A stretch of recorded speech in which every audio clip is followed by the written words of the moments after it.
going to get the true worth of the jobs as they mandated us in the Constitution. The news by the Salaries and Remuneration Commission that the MPs' salaries may have to be slashed did not seem to have gone down well with some legislators. It is the computation of civil servants, and it has nothing to do with members of parliament. It has everything to do with public officers. And that is why we are asking the minister to clearly tell this house and the country, for once, we are not going to be ashamed to fight for our rights.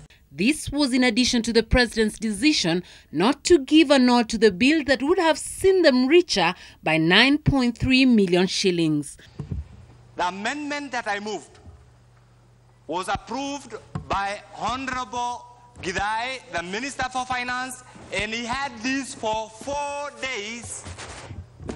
What that means is that he must have had the approval of none other than His Excellency the President. We did not want the government to play politics on the lives and the image of the members of parliament.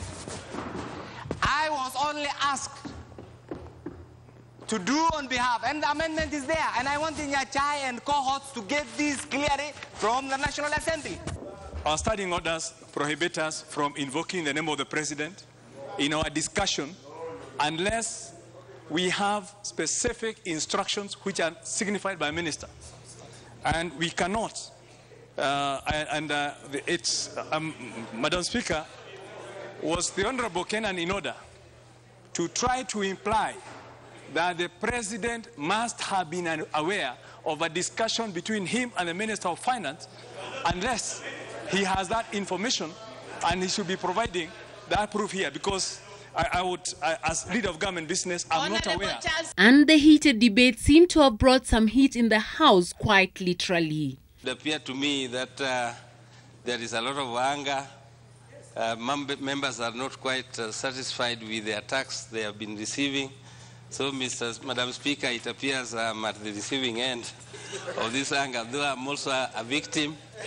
But the MPs seem to be taking issue with the monthly pay packs of commissioners whose positions were created under the new dispensation. Members, Madam Speaker, want to understand the rationale of these salaries, because we don't understand why TJRC and the CIC Commission could get a member of CIC Commission, the chairman, can get 1.2 million with no work.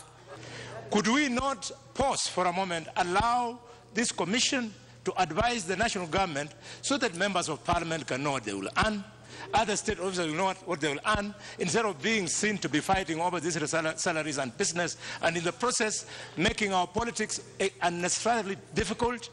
The Salaries Commission on Wednesday said that the country is spending too much money on salaries and leaving too little for development. Irene Choge, NTV.